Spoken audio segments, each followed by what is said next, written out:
From Pacifica, this is Democracy Now!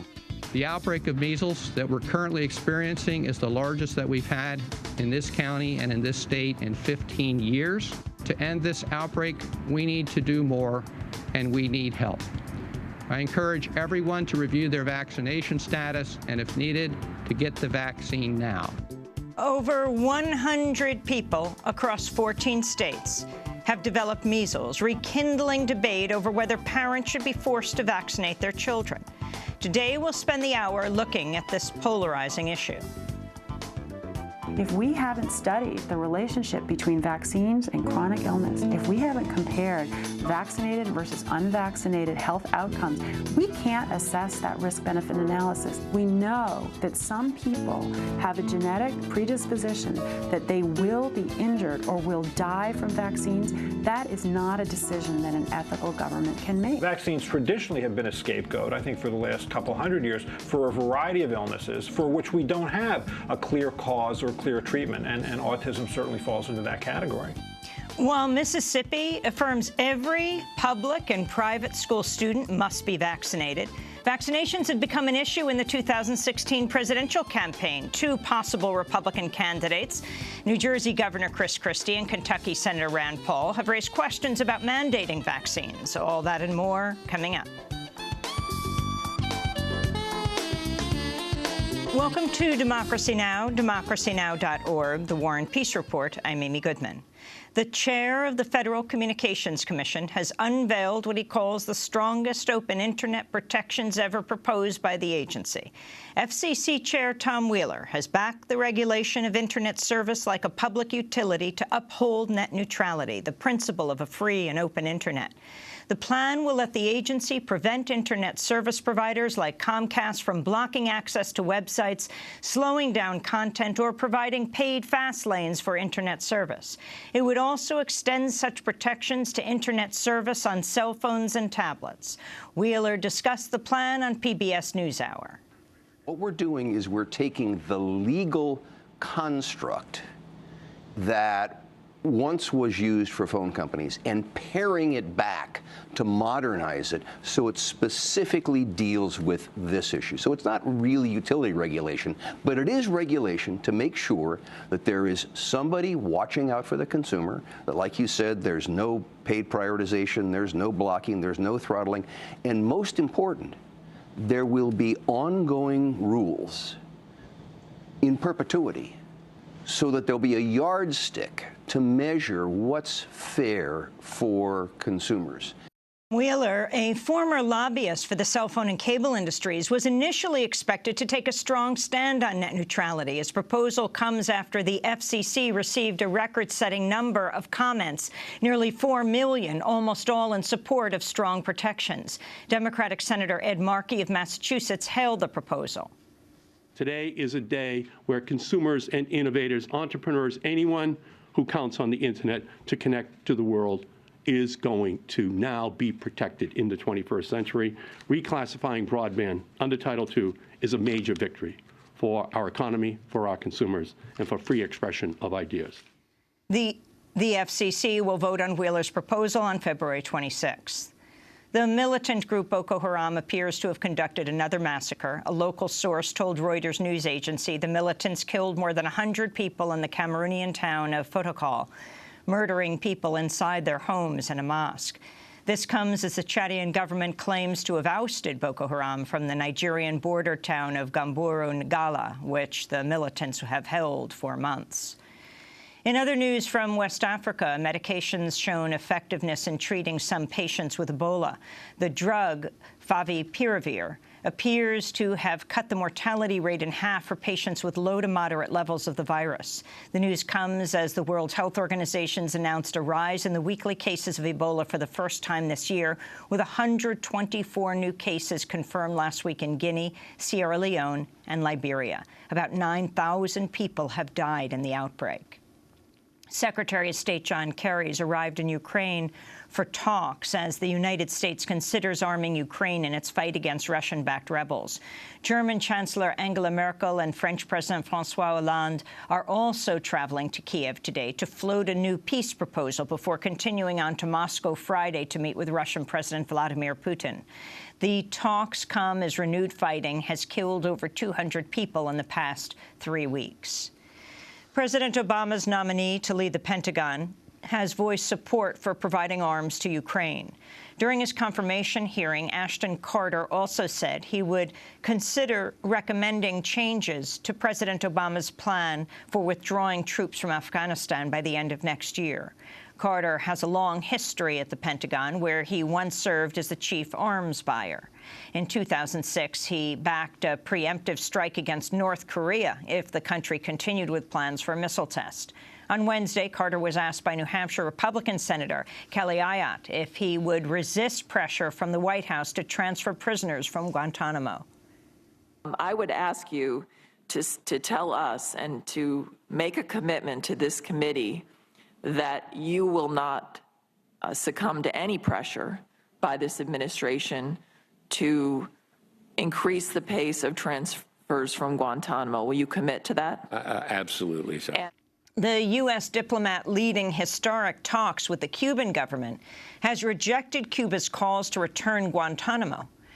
President Raul Castro has said restoring Havana's control of the bay is a prerequisite for normalizing ties with the United States, which has controlled the area of Cuba since 1903.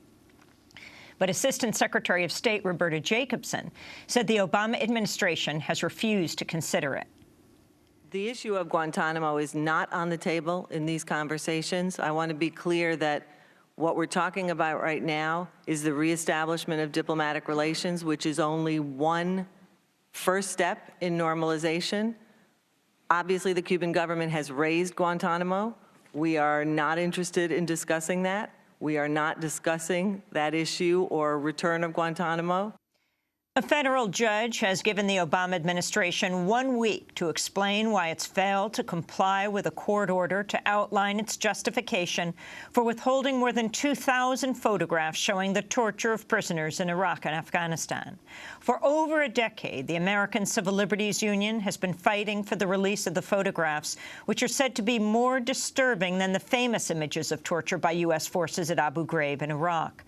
In October, the judge ordered the government to outline for each photograph its reasons for keeping the images secret, but the government has not done so. The prominent Palestinian activist and professor Sami Al-Arian has been deported from the United States. In one of the most controversial prosecutions of the post-9/11 era, Al-Arian was accused of ties to the group Palestinian Islamic Jihad, but a Florida jury failed to return a single guilty verdict on any of the 17 charges against him. After prosecutors refiled charges, Professor Al-Arian chose jail time and deportation rather than face a second trial. For much of the 3 years following his arrest in 2003, Al-Arian was imprisoned in solitary confinement and reportedly abused by prison staff under conditions Amnesty International called gratuitously punitive. Wednesday night, Professor Al-Arian told the news site The Intercept, quote, "I came to the United States for freedom, but 4 decades later, I'm leaving to gain my freedom." NBC nightly news anchor Brian Williams has apologized for falsely claiming he was on a helicopter hit and forced down by fire from a rocket-propelled grenade during the invasion of Iraq in 2003. Soldiers from the helicopter, which was hit, had publicly challenged Williams' account, saying he was actually nowhere near the aircraft that came under fire. One posted, "Sorry, dude, I don't remember you being on my aircraft. I do remember you walking up about an hour after we had landed to ask me what had happened." Williams apologized on his show Wednesday night. I want to apologize. I said I was traveling in an aircraft that was hit by RPG fire. I was instead in a following aircraft. We all landed after the ground fire incident and spent 2 harrowing nights in a sandstorm in the Iraq desert. This was a bungled attempt by me to thank one special veteran and, by extension, our brave military men and women, veterans everywhere, those who have served while I did not. I hope they know they have my greatest respect and also now my apology.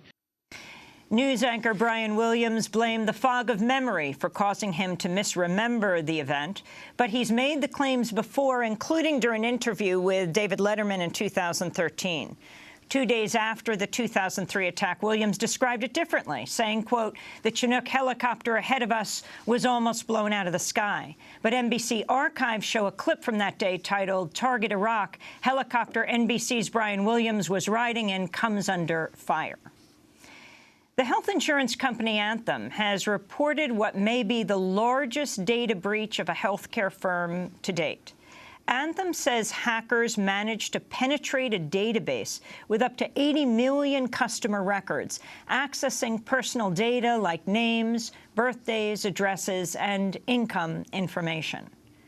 In Indiana, a jury has convicted a woman of feticide and felony neglect following what she says was a miscarriage. Purvi Patel was convicted of taking drugs to induce an abortion, even though no drugs were found in her system. She says she miscarried and disposed of her dead fetus in a dumpster. A state pathologist used a scientifically contested float test to claim Patel's fetus was born alive, while a defense expert said the fetus was not viable.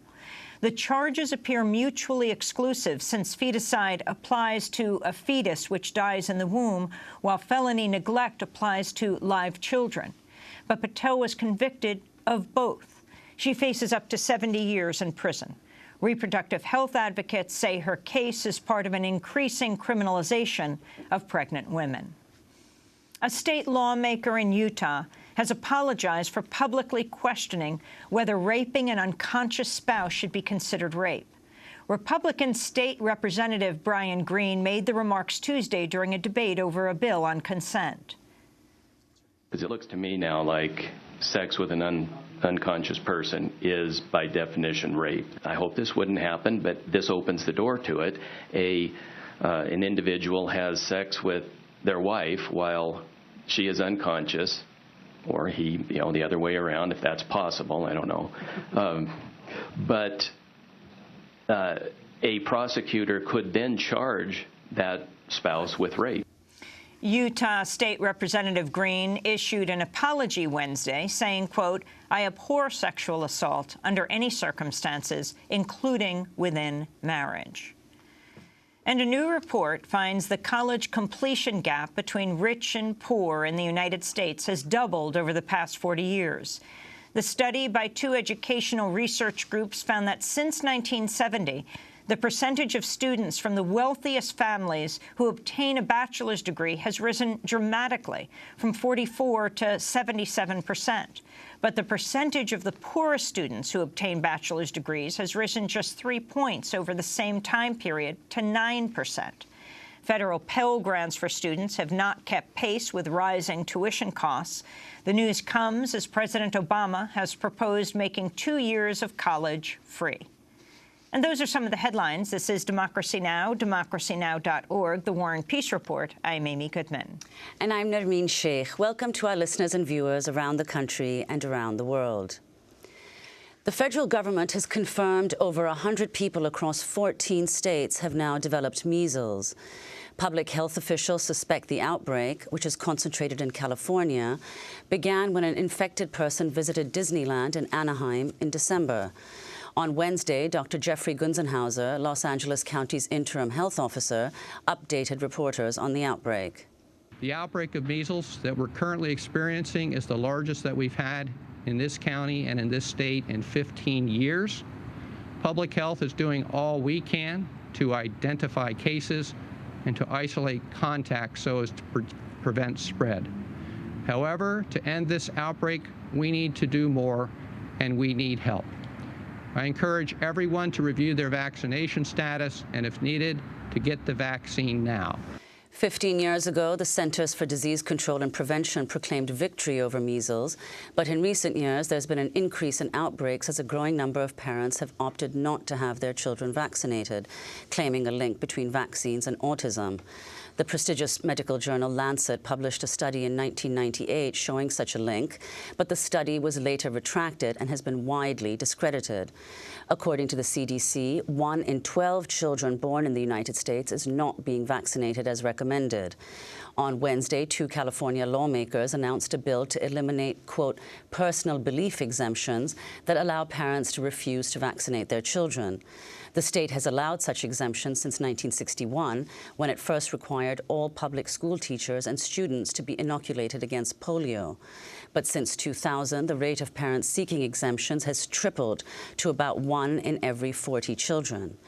Meanwhile, Senators Dianne Feinstein and Barbara Boxer asked state health officials to go further and eliminate, quote, religious exemptions. Several potential Republican presidential candidates have also weighed in on the debate. On Monday, Kentucky Senator Rand Paul, an ophthalmologist, said he'd heard of instances where vaccines caused mental disorders. The hepatitis B vaccine is now given to newborns. We sometimes give 5 and 6 vaccines all at one time. I chose to have mine delayed. I don't want the government telling me that I have to give my newborn hepatitis B vaccine, which is transmitted by sexually transmitted disease and or blood transfusions. Do I think it's ultimately a good idea? Yeah, and so I had mine staggered over several months. I've heard of many tragic cases of walking, talking, normal children who wound up with profound mental disorders after vaccines. I'm not arguing vaccines are a bad idea. I think they're a good thing. But I think the parents should have some input. The state doesn't own your children. Parents own the children, and it is an issue of freedom. That's Senator Rand Paul on Monday. Since then, he's backtracked on his comments. On Tuesday, he was photographed receiving a hepatitis A booster shot at the Capitol to show his support for vaccinations. But Senator Paul has deep ties to vaccine skeptics. For 20 years, he was a member of the Association of American Physicians and Surgeons, which has backed a moratorium on vaccine mandates. Meanwhile, another possible Republican presidential candidate, New Jersey Governor Chris Christie, was questioned about vaccines during his trip to England. Do you think Americans should vaccinate their kids? Is the measles vaccine safe? All I can say is that we vaccinate ours. And so, that's the best expression I can give you my opinion. It's much more important, I think, what you think as a parent than what you think as a public official. What I said was that there has to be a balance, and it depends on what the vaccine is, what the disease type is, and all the rest. And so I didn't say I'm leaving people the option. What I'm saying is that you have to have that balance in considering parental concerns. New Jersey Governor Chris Christie's spokesman later said the governor believes kids should be vaccinated against measles. Well, for more, we're joined by several guests today. Later in the broadcast, we'll speak with Mary Holland, the mother of a child with regressive autism, who she believes was injured by the measles, mumps, rubella vaccination known as the MMR vaccine. And we'll speak with Dr. Paul Offit, professor in the Division of Infectious Diseases and the director of the Vaccine Education Center at the Children's Hospital of Philadelphia. But first, we're joined now from San Francisco by Dorit Rice, professor of law at UC Hastings College of the Law. She specializes in legal issues related to vaccines, including exemption laws. She co-authored a report last year about, quote, funding the costs of disease outbreaks caused by non-vaccination. Professor Rice, welcome to Democracy Now! So could you lay out for us what you think the key issues are regarding exemptions on children getting vaccinated? Of course. So first, thanks for having me. The starting point is that we have a tension between 3 important values. The first is parental rights. Parents have rights. We care about their ability to take care of their children, guide their children. The second is the public health. We want to make sure that the public is protected against infectious diseases and other problems. And remember, the public includes other people. Other parents and other children have rights to be protected against disease as well. And the third is the right of a child. Given the incredible imbalance between the risks of vaccines and the risks of not vaccinating, with the risks of vaccines very small and the risks of not vaccinating much larger, there's a strong argument that the right to health of the child means that the child should be vaccinated. The combination of that is part of what supports the state's right to impose school immunization requirement. School immunization requirements have been in the states since the 19th century, at least. And in the first years, we didn't have exemptions. Exemptions are relatively new during the 20th century.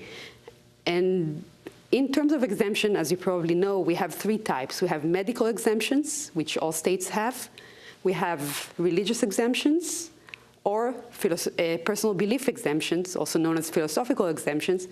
And 48 states, every state except West Virginia and Mississippi, have either a personal belief exemption or a religious exemption or both. The issues that come up is how broad should the exemption be? And states vary dramatically on that. California, for example, is right now one of the broadest. And that's part of the reason behind the change. So this issue, for example, of Mississippi, even though something like 24 lawmakers wanted to support this exemption based on conscientious beliefs, they are in the vast minority here of states. 48 states, as you said, allow for a conscientious objection, saying no public or private school student can go without a vaccine. That's correct. Most states allow either personal belief or religious exemption, and that has been started around the 60s as well. Mostly, my best reading is because of the high value we place on personal freedom and on religious values. And I'd expect that most states that adopted religious exemption expected them to be very limited, mostly to Christian Scientists and other small sects. That's not what happened.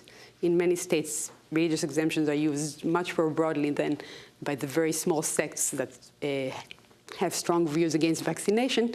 And our jurisprudence makes it very hard to limit religious exemptions only to those religions that really object to vaccination. But do you believe, Professor Rice, that with the latest outbreak, now states will reconsider the extent and range of these exemptions? Yes, I think we're already seeing that. We're seeing several states consider following the Western states, California, Oregon, and Washington, and adopting an educational requirement in addition to the personal belief exemption. We're seeing this discussed in Maine, in Minnesota, and in other states. And as you've seen, California has recently been reconsidering its own exemption law. So I would expect a move to more restrictive exemptions. And given what we're seeing, the rise of outbreaks, that's all for the good. Well, explain why that is so important, why parents shouldn't be able to opt out. In a moment, we're going to hear from a parent who feels very differently from you. So remember what we're talking about. We're not talking about telling parents, whether you wish to or not, we're going to tie your child down and vaccinate them.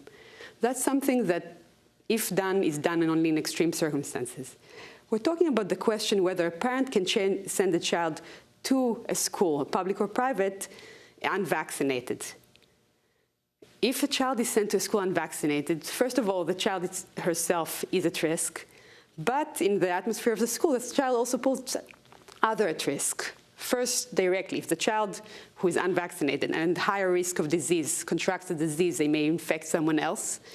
And second, by reducing the level of immunity in the school, by undermining herd immunity, the school is more vulnerable to an outbreak. Just for people who are not familiar with this debate, Professor Rice, when you say herd immunity, explain what you mean. I hope Dr. Offit will talk about this more in detail, but basically the idea is that if we have a certain number of people immunized in the school, those people form kind of a ring around the few that aren't immunized and prevent the disease from reaching them. That's the idea of herd immunity. If you have enough people immunized, even if one person who's infected comes into the school, the disease won't spread. You've also suggested, Professor Rice, that parents who choose not to have their children vaccinated are almost always negligent under the law. So do you think that there should be legal consequences for parents who choose not to have their children vaccinated? Yes, I do. And my point of view is less focused on the parent that doesn't vaccinate. We need the behavior to be negligent to impose consequences, but more on those harmed by the decision.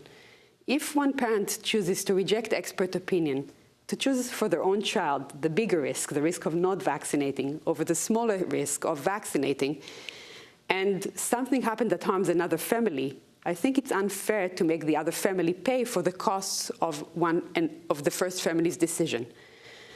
Again, think about the situation. A child is left unvaccinated, contracts measles, passes it to an immunocompromised child that suffers serious complication.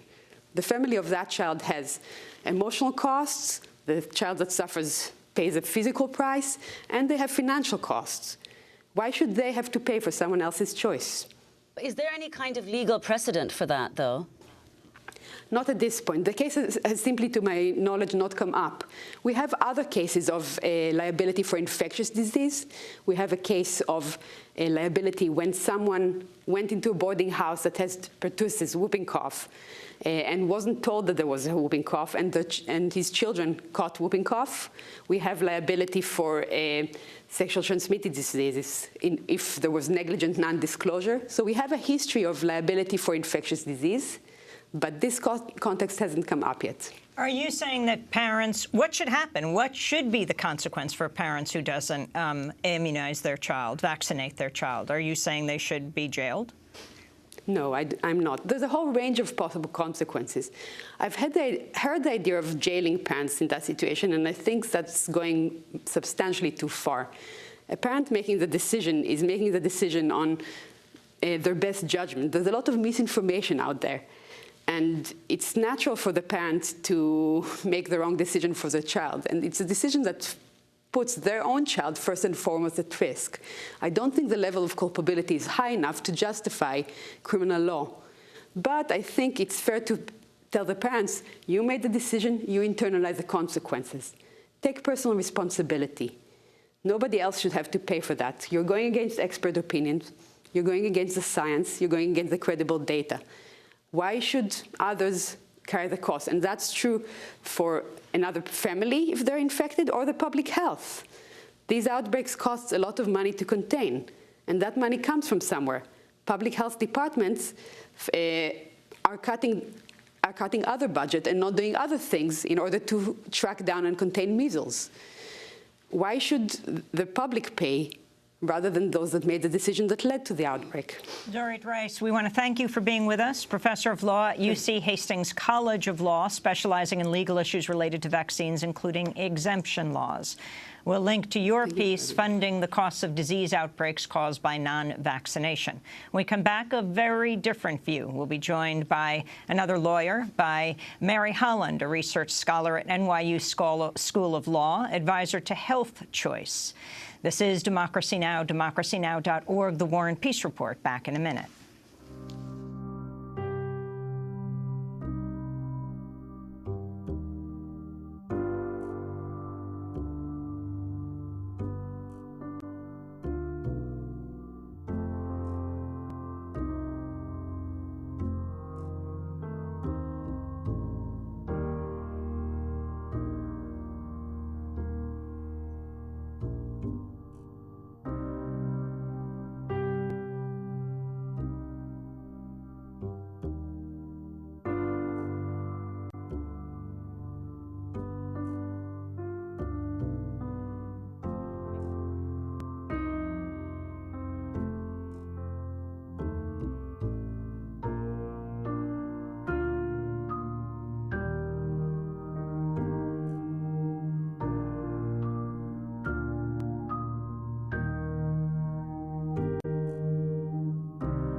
This is Democracy Now!, democracynow.org, The War and Peace Report. I'm Amy Goodman with Nermeen Sheikh. As a growing number of parents raise concerns about vaccinations, we speak now with Mary Holland. She's the mother of a child with regressive autism who she believes was injured by the MMR vaccination. Holland is a research scholar at NYU School of Law and advisor to Health Choice. She's also contributor to the blog Age of Autism and the co-editor of the book Vaccine Epidemic: How Corporate Greed, Bias, Science, and Coercive Government Threaten Our Human Rights, Our Health, and Our Children. Mary Holland, welcome to Democracy Now! Could you talk about your position on vaccinations? Yes, absolutely. So all vaccines, like prescription drugs, are considered unavoidably unsafe. They carry known risks and unknown risks. There's no question, and I don't believe Professor Rice or Dr. Offit would disagree, that death is caused by some vaccines to some children, and severe injury, brain damage in particular. That's indisputable. And for that reason, industry and the medical profession were given by Congress virtually blanket liability protection. So we have now an industry with high profits and exceedingly low litigation risks. I think that should set off some alarm bells for us as it is. I also think that the global standard for ethical medicine today is prior, free, and informed consent. And what Dr. Offit and Professor Reese are suggesting is that there should be no free consent for vaccination. I think that's a very serious departure from medical ethics, and we have to look at it for what it is. This is not just about tort liability, it's about informed consent. What about the issue of when a child goes to school who might be infected because they have not had a vaccine, that they then will infect other kids? Yeah, I think infectious disease is real, Amy. Infectious disease is a serious problem. I think what you do when a kid is sick is the kid stays home from school. You make sure that you have medical leave for parents. You make sure that there's health care for children. And I believe in quarantine. I have no problem with the government in certain circumstances that warrant it saying people must stay home or they even must go to other places. But I absolutely have a problem with the idea that the state can force through criminal and civil sanctions that, or failure to educate children, that they have to take compulsory medical interventions. Talk about your own personal story, Mary. Just very briefly, my interest in this as a lawyer and as an advocate stems from my personal experience. I watched a child reverse in their development. That's one of the most horrible things any adult or parent can see. You don't want to see, and it is not normal to see a child lose all speech, lose all sleep, lose all bowel function, lose all eating function. And that's what I lived through with my own son. I'm very fortunate that my son has substantially recovered over the years, but through painful efforts, great expense, and his injury is not categorized anywhere. Doctors don't generally perceive things as vaccine injury, but there is no other plausible explanation for what happened to my child. What happened? So there was a temporal association. He had received his standard vaccines, most of which contained thimerosal. So that's mercury, ethyl mercury. There's no question that can compromise the immune system. And then he received the MMR vaccine, which is 3 live viruses simultaneously, and he, within a very short period, regressed precipitously. Precipitous regression. At the age of? 2.5. He got his vaccine slightly before that juncture. It's the only plausible explanation for what happened to him. He had EEGs that were abnormal. He had epileptiform brainwaves. This was all in very close temporal association. So then when I studied what does brain injury look like, and I studied the federally funded vaccine injury compensation program, lo and behold, encephalopathy, brain swelling, brain damage is a common side effect among side effects from vaccines, as is autism. That is covered up. The federal government doesn't track it. They would say that there's no association. If you look at compensated cases of brain injury in the vaccine injury compensation program, you will see autism left, right, and center. So I think what happened to my son is what I've heard happen to thousands of parents. I work in this area. It's not an atypical story. One story is an anecdote. What then should happen is there should be rigorous science. That science hasn't been done. Why do you think that science hasn't been done? I think that's a great question. I think that's a question I'd love to hear you put to Dr. Offit. He would say that science has been done. One of the key scientists in the autism vaccine science is Paul Thorsen. He's an indicted felon. He's in Denmark. The Department of Justice has done nothing to bring that man back. Another key question about the corruption is Dr. William Thompson in the CDC has come forward and said that he colluded with other key scientists to mask a signal that vaccines and autism are linked in African-American boys who got the MMR before age 5. He's now been granted, according to one report, immunity and can testify in Congress. I hope to God we have that hearing. This is critical. 1 in 68 kids has autism. There's plausible science that there's a link. It needs to be followed up, not suppressed. What is the most convincing scientific study to you that makes a link? There's many in my book. We include 20 scientific abstracts. One is Ray Palmer Palmer's work showing environmental mercury. The closer somebody lives to the environmental source, the higher the rates of autism. Another is related to special education reports. Boys, neonates who receive the Hep B vaccine were 9 times more likely to end up in special education, 3 times more likely to have an autism diagnosis. There are many pieces of science that suggest to us that there is a link. We need to look at the children who regressed. We need to look at the crash reports, the people in the vaccine injury compensation program. Just last year, in 2014, a child was compensated $500,000 because she died after getting the MMR. This is not controversial. So what should happen with the crisis of measles outbreak right now in this country? Are you opposed to children getting the MMR vaccine? No, I'm pro-choice, Amy. I'm not anti-vaccine. That label's thrown around as a way to marginalize people like me. I'm not anti-vaccine in the slightest. I'm pro-choice. I think parents have to make informed choices. That's the standard of ethical medicine. So what should happen right now?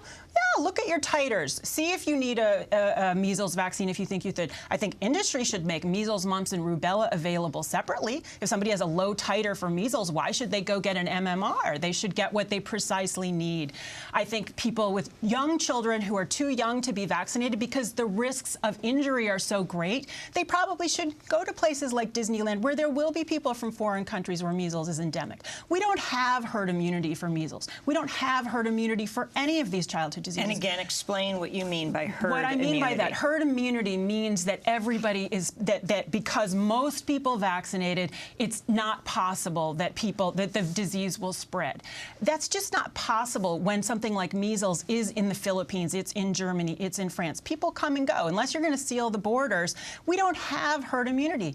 And no vaccine is perfectly effective. There may be 85 to 95% effective. They wear off over time. That's why there's a mandated MMR booster. We don't have herd immunity. We have herd effect. So people have to make up their own minds. And voluntary choices, like in Australia, like in the UK, like in Japan, like in Sweden, like in France, like in Germany, they achieve the same results as we have. We would be so much better. There is not mandates for school. In none of those countries are there mandates. In most of those countries, there are blanket rights of conscientious objection. We should have the same thing. There should be a right of exemption that is federal in this country. So this has entered into the presidential debate, Yes. possible presidential Yes. candidates. Yes, Chris Christie, Yes. ironically, the governor of New Jersey, who said that the medical professional who came back from Africa, who is Ebola-free, should be quarantined, then said he's had to walk back these comments about parents having choice around vaccine. Then you have Kentucky Senator and Dr. Rand Paul making the point you do. He says that kids who have had vaccines have then had mental disorders. Well, I didn't use the term mental disorder. He did. But this is not my opinion, Amy. If you look at the Vaccine Injury Compensation Program, people have been compensated by Health and Human Services with their Council Department of Justice for brain damage, for encephalopathy. Encephalopathy is cognitive impairment usually associated with behavioral disorders, okay?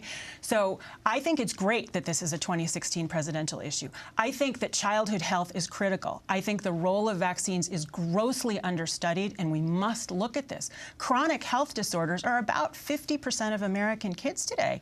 Is there a relationship with vaccines? I don't think we know the answer to that. We don't even have a decent study of vaccinated versus unvaccinated health outcomes in children. What do you mean? Rudimentary science. We have not looked either retrospectively or prospectively at what is the health of children who've gotten the CDC recommended schedule, what is the health of children who've gotten a state mandates, and what is the status of children who are unvaccinated. That's a totally doable study, and that's never been done. Your response to those who call you and the people, the organizations you're a part of, anti-vaxxers, sort of see you as kind of climate change deniers, that the overwhelming scientific body of evidence goes in the other direction, and that the time when a child is getting these vaccines is also the time if they might develop autism. And so the fact that these are, contemporaneous does not mean that one causes the other. Amy, I agree that, correlation is not causation. We have to study this. I couldn't agree more. But in the 1980s, that's a mere 30-plus years ago, the rate of autism was 1 in 10,000. It's now, according to the CDC, 1 in 68. And that's looking at 8-year-olds, you know, and it's 4 years to do the study. We don't even know what the rate is among 2-year-olds today. To say out of hand that vaccines could be playing no role, in my view, is reckless and irresponsible, and it's not looking at the existing science. In our book, we include 20 abstracts. There's far more. There's good science that shows how plausible a connection is, but it needs more rigorous study. Could you talk about, you've mentioned this, the importance of the schedule of vaccines. So it's not so much that certain vaccines necessarily not be given at all, but that they be spaced differently. Yeah, I mean, there's not a lot of rigorous science showing why the schedule is what it is. The way that vaccines are tested before they're recommended and then mandated is they're tested individually. They're not tested as part of a schedule. As Senator Rand Paul said, he criticized the recommendation and the mandate in most states for a hepatitis B shot for infants, you know, 1 and 2 days old. Hepatitis B is sexually transmitted. What is the rationality for giving a baby a vaccine that will wear off by the time they're sexually active? What do you mean by the single doses rather than MMR, M, then M, then well, MMR R? is measles, mumps, rubella. But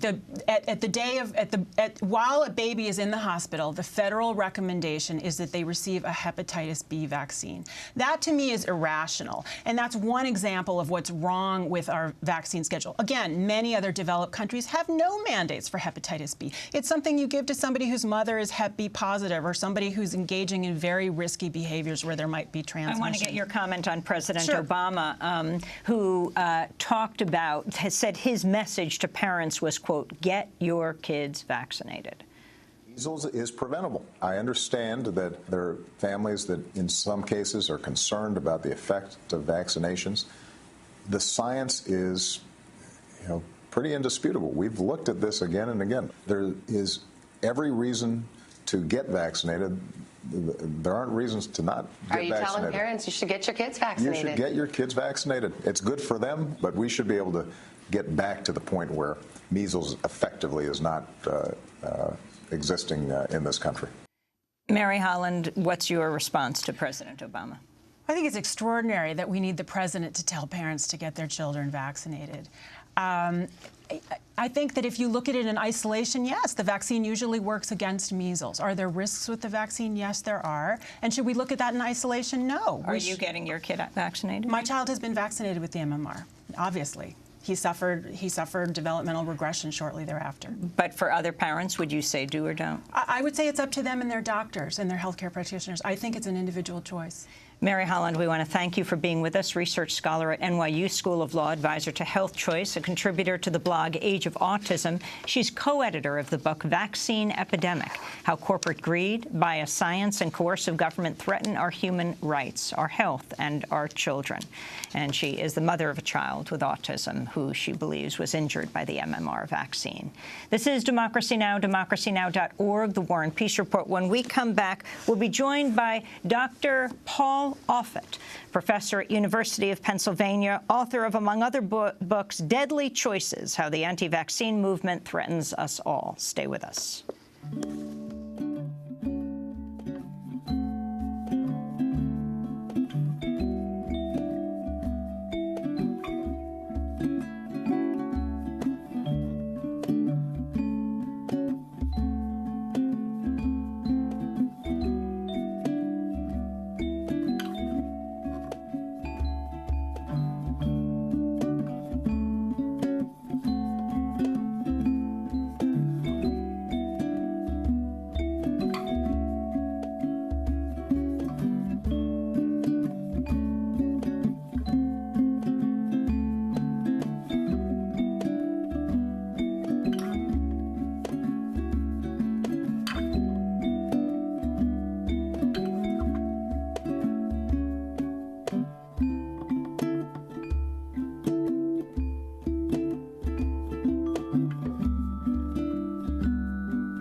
Reddington Bear here on Democracy Now!, democracynow.org, The War and Peace Report. I'm Amy Goodman with Nermeen Sheikh as we go to Philadelphia, where we're joined by Dr. Paul Offit, professor in the Division of Infectious Diseases and the director of the Vaccine Education Center at the Children's Hospital of Philadelphia. Dr. Offit is also professor of vaccinology and a professor of pediatrics at the University of Pennsylvania School of Medicine, also the co-inventor of the rotavirus vaccine, Rotatech, recommended for universal use in infants by the CDC, author of numerous books, including Autism's False Prophets, Bad Science, Risky Medicine in the Search for a Cure, and Deadly Choices, How the Anti-Vaccine Movement Threatens Us All. Well, Dr. Offit, you have heard our show today. Can you talk about why you feel vaccines are so important? Well, because they saved our lives. If you look at how long we lived, say 100 years ago, we lived 30 years less long then than we do today. So the main reason for that is vaccines. We no longer have to see 50,000 children hospitalized and 500 die from measles every year as we did before the vaccine. We no longer have to see diphtheria as a common killer of teenagers. We no longer have to see 20,000 children suffer severe and permanent defects caused by rubella virus, so-called German measles virus. We no longer have to see children die or suffer permanent disability from bacterial meningitis from diseases like meningococcus, pneumococcus, Haemophilus influenza type B. Vaccines, I think, are the single best preventive measure that we've ever had. The problem, as clearly reflected by your previous caller, is that we don't appreciate them. I think vaccines are a victim of their own success, and they're obviously being blamed for things that they don't cause. Well, what about the issue of the connection between MMR and problems in children? Our last guest, Mary Holland, talked about her own son who ended up with autism, and she feels there was a direct connection between MMR and autism. I think it's perfectly reasonable for a parent to ask the question. My child was fine, they got a vaccine, then they weren't fine anymore. Could the vaccine have done it? And as Ms. Holland argued, it is a temporal connection, but it's not a causal connection. I mean, there have now been 14 studies done looking at hundreds of thousands of children who either did or did not receive the MMR vaccine, and the results have been clear and consistent and reproducible. MMR vaccine does not increase your risk of autism. All you do by choosing not to get an MMR vaccine is increase your risk of getting measles, mumps, or rubella. You know, what is upsetting to me about this, and I honestly think the last 10 minutes of your program set a new record for consecutive statements that were incorrect, is that when you do the science, when you do these excellent, retrospective, huge studies that answer the question, that people don't believe them. And the reason Ms. Holland doesn't believe them is she's a conspiracy theorist. I mean, listen to what she says. There's this guy who was a fraud, and then there's this whistleblower at the CDC. I mean, there are 14 studies on 3 continents involving hundreds of thousands of children. Is she claiming that there is a massive international conspiracy to hide the truth? I think she is, and that's what makes her, to me, a classic anti-vaccine person. Well, what about the issue, for example, of the combined vaccine, the MMR, measles, mumps, rubella, and the argument for separating them? And why were they put together? Talk about how vaccines came to be what they are and why they are mandated or not mandated in this country. Right, so the measles vaccine was developed in 1963, the mumps vaccine in 67, there was the second measles vaccine, the last best vaccine in 68, and then we had the rubella vaccine in 69. In 1971, those 3 vaccines were put together because you could do it safely, as was proven, that when you combine those vaccines, that you didn't interfere with or change the safety profile or immunogenicity profile of those vaccines when they were given separately. So now you had to give 1 shot instead of 3. Now we have a 2-dose vaccine, so that means you give 2 doses instead of 6. There's no reason to separate those vaccines out because all you do by separating them out is increase the number of shots without in any way changing the safety profile. In terms of mandates, your question about mandates, I think you're starting to see why it is that mandates are so important. There is no good reason to choose not to get a vaccine. If you're choosing not to get a vaccine, then you're basing it on a misperception or a series of false beliefs, as Ms. Holland has about vaccines. She says, for example, that that vaccines are never tested together. Of course they're tested together. You cannot put a new vaccine on the schedule without proving that your vaccine doesn't interfere with the safety and immunogenicity profile of existing vaccines, and vice versa. Those are called concomitant use studies. Ms. Holland says that there have been no studies looking at sort of relatively vaccinated or unvaccinated children. That's not true. There are several studies that have looked at that, including that of Peter Abbey, which suggests that the highly vaccinated child has better health than the child who is less vaccinated. I mean, Ms. Holland says that the hepatitis B virus is only transmitted by sexual contact. That's not true. Children less than 10 years of age in this country, before the hepatitis B vaccine, 18,000 would suffer hepatitis B. Half got it by traveling through a birth canal that was infected with hepatitis B, but the other half got it from relatively sexual contact, relatively casual contact. You know, those children who were less than 10 weren't getting it from getting tattoos or using intravenous blood transfusions or intravenous drugs, and they certainly weren't getting it from sexual contact. They were getting it from Uncle Bob, who had hepatitis B but didn't know it, who gives them a little kiss. That's how they were getting hepatitis B. So there's so much misinformation out there that causes people like Mary Holland to make bad decisions for her children. If vaccines were unsafe, I think this would be an interesting and reasonable discussion. But vaccines are remarkably safe and remarkably effective. And when you watch herd immunity erode, as it clearly is in this country, we eliminated measles by the year 2000. And now, because parents are choosing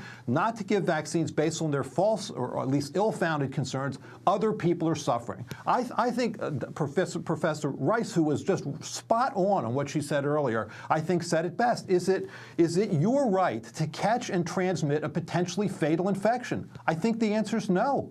But Dr. Offit, can you explain how it is that so many parents came to make an association between vaccines and autism, given all of the scientific research and the studies that you cite?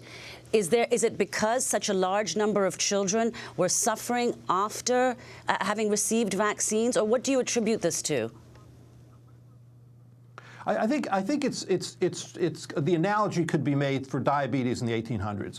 In the 1800s, people suffered diabetes, and nobody knew why. And many things were blamed, including vaccines, right? I got a vaccine. Now, you know, within 6 months, my child has type 1 diabetes. I think the vaccine did it. I mean, at the time, it was a smallpox vaccine or the rabies vaccine, which was introduced in the late 1800s. The vaccines are always sort of the universal scapegoat. Then, in 1920, Banting and Best isolated insulin, and all that nonsense went away. I think maybe this nonsense doesn't go away until we clearly have a cause or causes for autism, or I think much more difficult, a cure for autism. Then it'll all go away. I mean, clearly, if you look at the science of autism, it's clearly at least genetic. I mean, we know that it appears to be an in utero event. So I don't think there's any evidence that an environmental influence, especially vaccines, have ever been shown to increase the rate of autism. But, you know, and I think the answer to the question, why is it that people aren't convinced? I think the media is perfectly willing to put the sort of, you know, man bites dog story out there, which is Mary Holland's rant that, you know, that vaccines cause autism, and she knows it because that's what she saw. You know, I'll give you a story. My wife is a private practicing pediatrician. She goes into the office one day and she's helping the nurse give vaccines.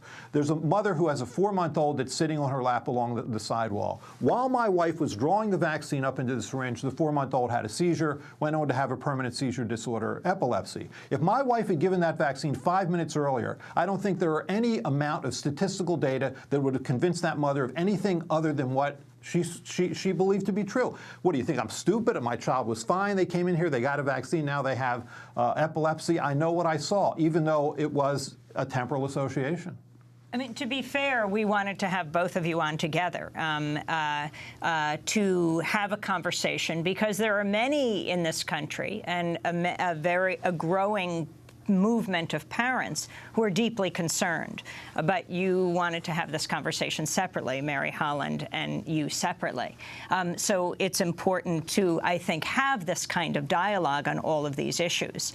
Dr. Offit, on this issue of vaccines now being... Can I just address that? Yes, sure. Can I address that for 1 second? I think that it is not important to have a debate about the science with someone who clearly doesn't know the science. I'm sorry, Ms. Holland misrepresented the science again and again and again. I don't think that in any way helps your viewer. I don't think it's fair to have a debate where two sides are presented when only one side is really supported by the science. I'd like to think we're beyond that. If you ask the question, why is it that Dr. Offit, what I think is important, it's not only about science. We're talking about science. We're talking about the practice of medicine in this country. We're talking about public policy. I mean, after all, this has now become a presidential campaign issue with possible presidential candidates taking on the issues, and I want to get your comment on that. But you're combining all of this, and it's important to bring all the various expertises of parents, of lawyers, of doctors together in a conversation on these issues.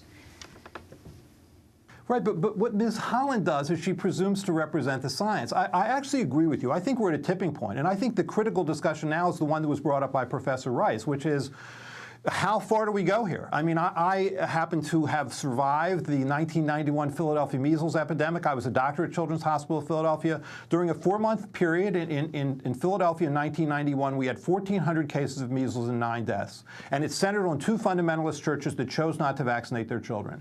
We got to the point of compulsory vaccination. And believe me, no one in Philadelphia had a problem with that. It was, people were so scared of that disease because it was so common and so fatal that we got to compulsory vaccination. By that I mean those children in that school who were unvaccinated were made wards of the state, vaccinated, and then given back to the parents. And the American Civil Liberties Union, who is perfectly comfortable representing pretty unpopular causes, never stepped in. They were asked to step in by Charles Reinert, who was the pastor of one of those churches. And remember, there was a religious exemption to vaccination on the books for 10 years at the time this happened. And the American Civil Liberties Union said, while we believe it is your right to martyr yourself to your religion, we don't believe it is your right to martyr your child to your religion. And I give the ACLU credit for that at the time, but you had to be here. I'm not sure they would feel the same way. How bad does it have to get before you say, you know, it is your right to swing your fist wildly, but that right ends at the tip of my nose, and I think that's what's true here. We were offended when that man got on a plane with tuberculosis and was coughing and had, you know, so-called multi-drug resistant tuberculosis. We thought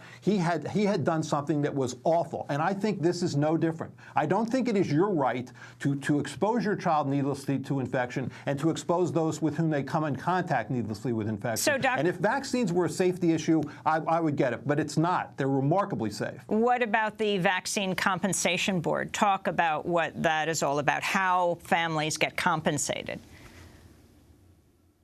Yes. So in the early 1980s, there was born the notion, which was since refuted by scientific study, that the wholesale pertussis or whooping cough vaccine caused permanent brain damage. It was a documentary that was made by Lee Thompson, a veteran newsmaker from NBC, called DPT Vaccine Roulette, and it showed a series of children who supposedly were permanently brain damaged by pertussis vaccine. Now that was wrong. Study after study showed it was wrong, but it was a vivid image, and it brought a ton of litigation against pharmaceutical companies that made vaccines to the point that they were out. I mean, they weren't going to make vaccines for American children anymore because they didn't want to have to fight all this in civil court based on a false notion that vaccines were causing permanent harm, and you know, juries were perfectly willing to side against the pharmaceutical companies. And so what was put in place was the National Childhood Vaccine Injury Act in '86, which became the Vaccine Injury Compensation Program in 1988, to basically give people who may have suffered a permanent harm from a vaccine compensation. Fair enough, but that is not the place to determine scientific truths. I mean,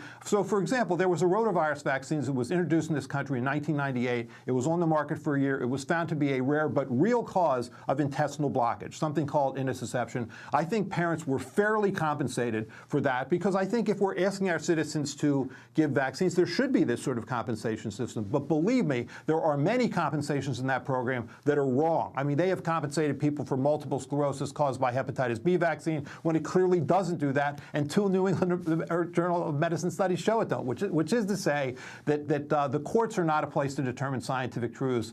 Scientific studies are the place to determine scientific truths. The courts are simply a place to settle disputes. Lawyers shouldn't be making a decision about whether or not one thing causes another. I think that's the province of scientists and academicians. We have 10 seconds. Dr. Offit, yeah, just very quickly before we conclude, do you think that there should be compulsory vaccination across the U.S. now?